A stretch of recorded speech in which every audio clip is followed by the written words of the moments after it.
Savitri, Book 1, The Book of Beginnings, Canto 4, The Secret Knowledge. This marvelous, marvelous canto. So we see that everything, even the impossible, is God's sign of things to be. But very few can look beyond the present state. We can't see our past lives. We don't know what the future is going to hold. And so Sri Aurobindo tells us that all that transpires on earth and all beyond are parts of an illimitable plan the one keeps in his heart and knows alone. That illimitable plan, of course, is the evolution to the state of perfection. On earth, it's the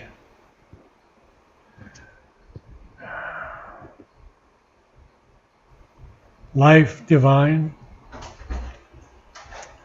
that we see, and on all the other worlds, he keeps this illimitable plan in his heart. And so we begin tonight's. Our outward happenings have their seed within. And even this random fate that imitates chance, this mass of unintelligible results, are the dumb graph of truths that work unseen. So this is most important. Sri Aurobindo tells us in the Essays Divine and Human, chance is not in this universe. The idea of illusion is itself an illusion. There was never illusion yet in the human mind that was not the concealing shape and disfigurement of a truth. It's a strong statement. There is no chance. Everything is predestined, but there's the freedom to work out our predestination individually as we will. And even this random fate that imitates chance, this mass of unintelligible results, are the dumb graph of truths that work unseen. The laws of the unknown create the known. And in the Life Divine, Sri Aurobindo explains this unknown that he capitalizes in Savitri and in many of his other works. The unknown is not the unknowable.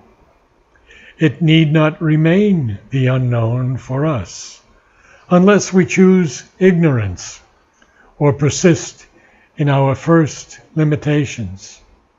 For to all things that are not unknowable, all things in the universe, there correspond in that universe faculties which can take cognizance of them. And in man, the microcosm, these faculties are always existent and at a certain stage capable of development. We may choose not to develop them. Where they are partially developed, we may discourage and impose on them a kind of atrophy. But, and here's the key, Fundamentally, all possible knowledge is knowledge within the power of humanity.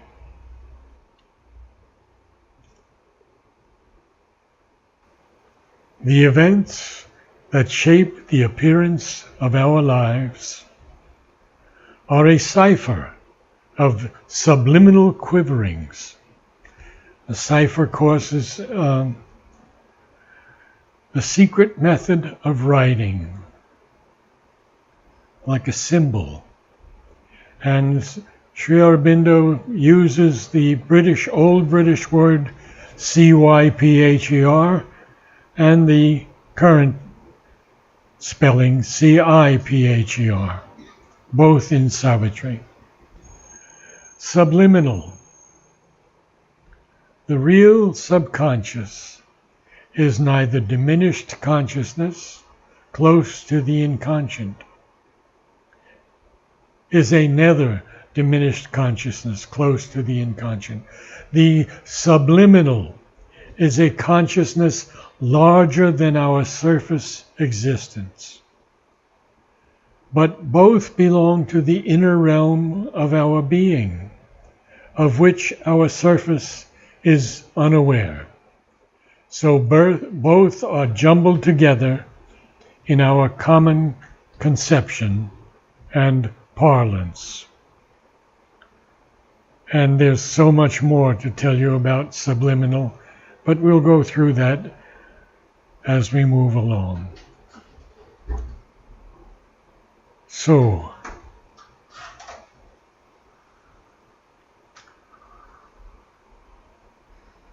he says, the events that shape the appearance of our lives are a cipher of subliminal quiverings. Quiverings, just quiverings, which rarely we surprise or vaguely feel, are an outcome of suppressed realities that hardly rise into material day. So these things that surprise us, catch us unaware, are simply an outcome of suppressed realities that hardly rise into material day. But what are they? They are born from the spirit sun of hidden powers, digging a tunnel through emergency. Magnificent line. Digging a tunnel through emergency. So the spirit sun of hidden powers must dig a tunnel through emergency. But who shall pierce into the cryptic gulf and learn what deep necessity of the soul determined casual deed and consequence? So that's the question he posits to us now. Who shall pierce into this cryptic gulf? And who shall learn what deep necessity of the soul determined casual deed and consequence? Question mark. Absorbed in a routine of daily acts, our eyes are fixed on an external scene. We hear the crash of the wheels of circumstance and wonder at the hidden cause of things. And so this is actually pretty much, we could say, the understanding of science, that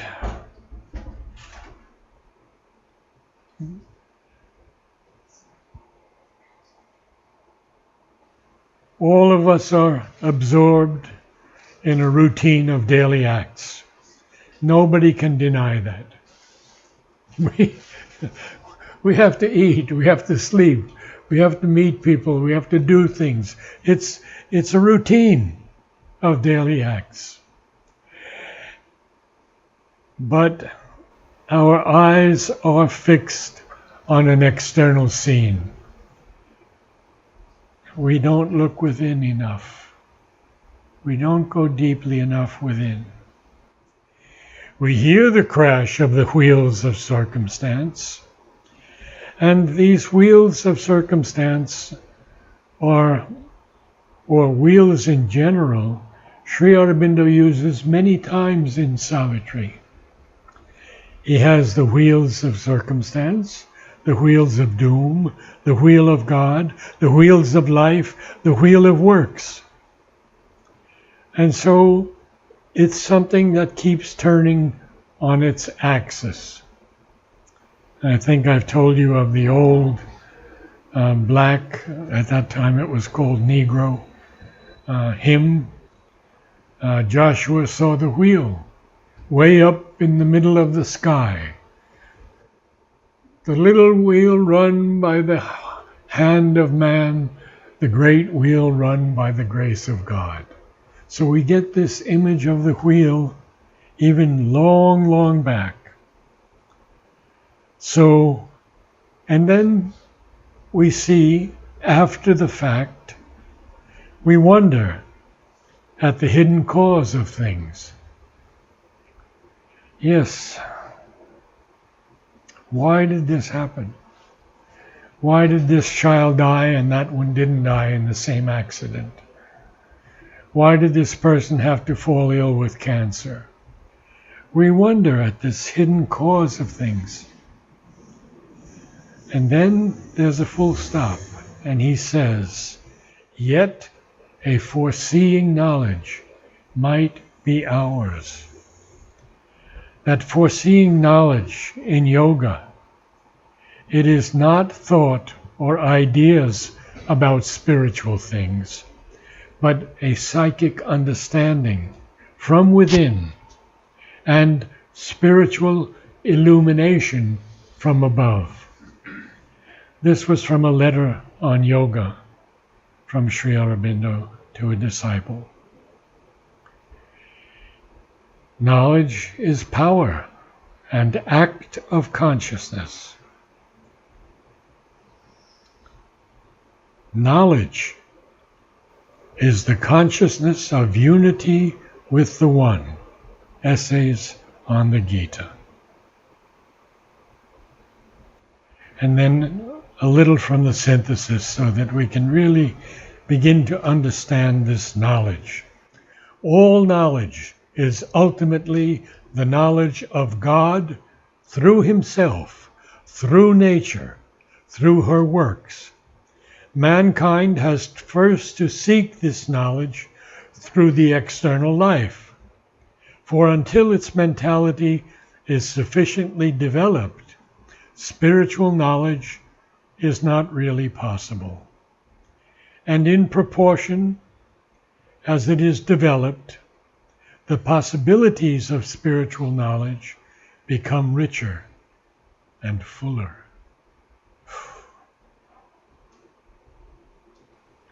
If we could take our spirit's stand within, if we could hear the muffled daemon voice, so if we could do these things, daemon of course is a guardian spirit in Savitri.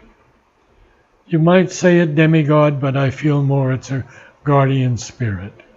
So we'll go to the next page.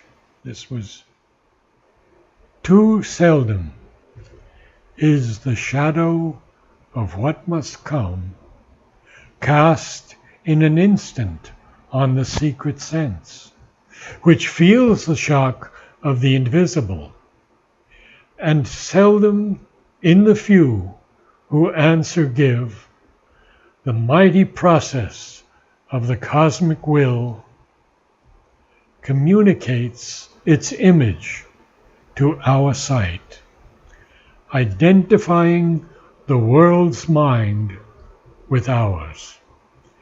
So let's take a look at this cosmic will. But because Sri Aurobindo defines it very clearly. Agni is the Deva, the all-seer, manifested as conscious force, or as it would be called in modern language, divine or cosmic will.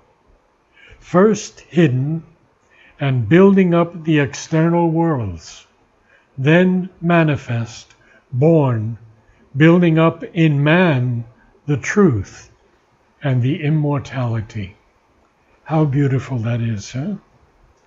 So we see that in man, Agni is building the truth in us and the immortality.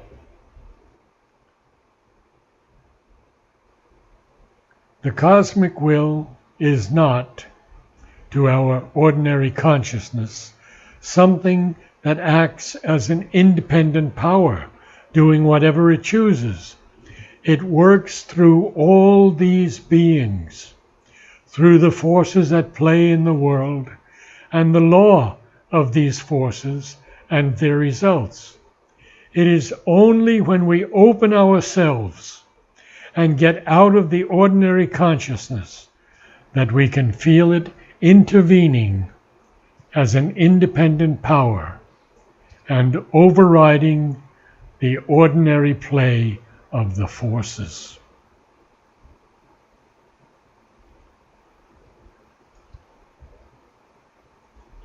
Our range is fixed within the crowded arc of what we observe and touch and thought can guess. So this is empiric science up to now. Touch, feeling, smell, sight, etc., hearing. But science is moving ahead and now agreeing that there is a consciousness. That's a big step forward. They won't admit to any divine or God yet, but let it happen slowly. Our range is fixed within the crowded arc of what we observe and touch and thought can guess, and rarely dawns the light of the unknown, waking in us the prophet and the seer. And he's going to continue to teach us. The outward and the immediate are our field. The dead past is our background and support. Well, that's an interesting statement. Why is it our background and support? Well, we have had so many thousands of births. We have come onto this earth hundreds of thousands of times. And we do have a background, and we do have a support, even if we cannot remember previous lives. We have lived them. Alina and I were talking today about Dina Merriam, who has written many books about, and clearly seen how many of her past lives she has lived. And what was the one you said was the most interesting?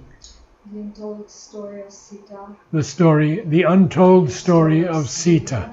Rukmini, when the moon You've read it? rises. Some of you have read it? I have that book. You have the book? Good.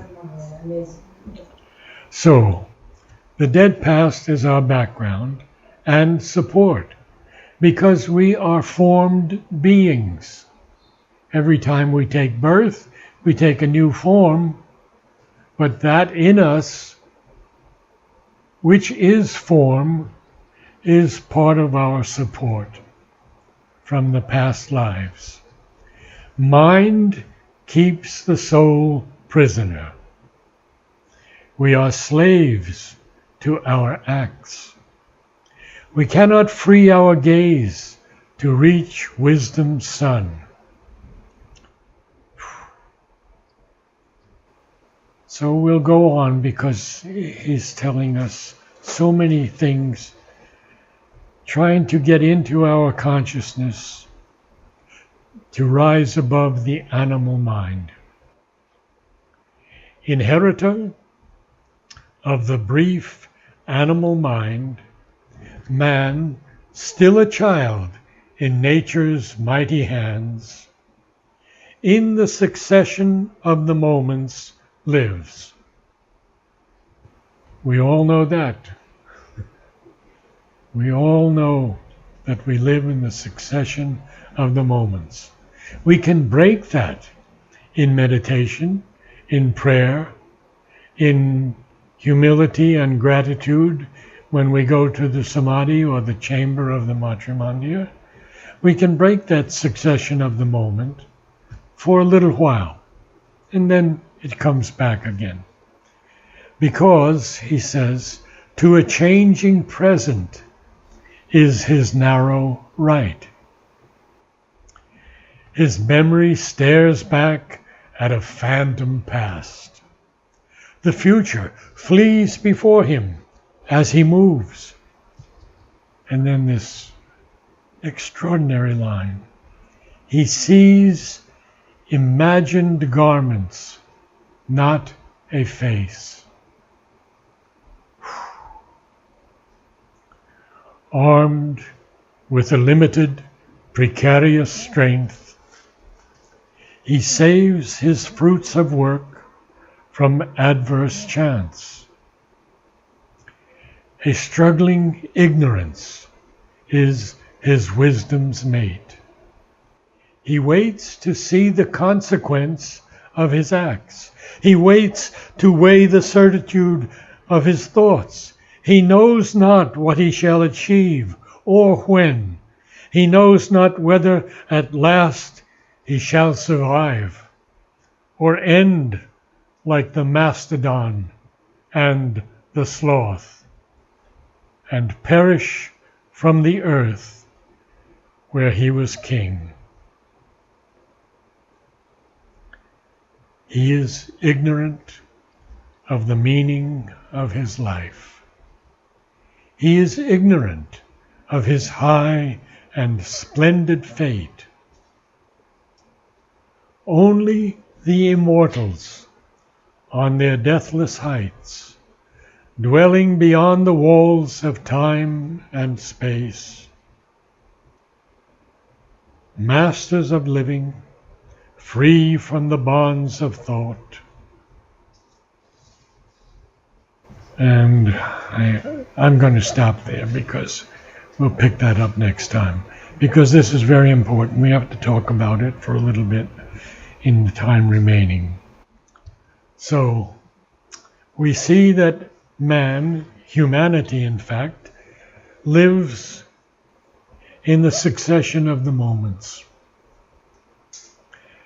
And our narrow right is just a changing present. The present is always changing. There's no question about that. One day is not the same as the previous day or the future day. His memory stares back at a phantom past.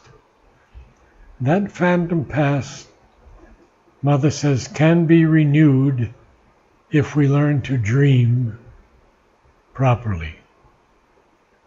If we can go back, catch the thread of the dream the moment we wake up, and follow that thread back, it can lead us to an understanding of past experience. His memory stares back at a phantom past. The future flees before him as he moves. He sees imagined garments, not a face.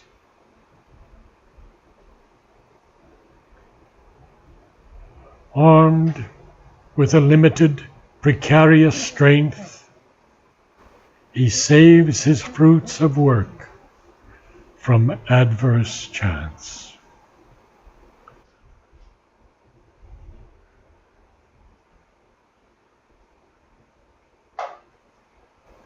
Om.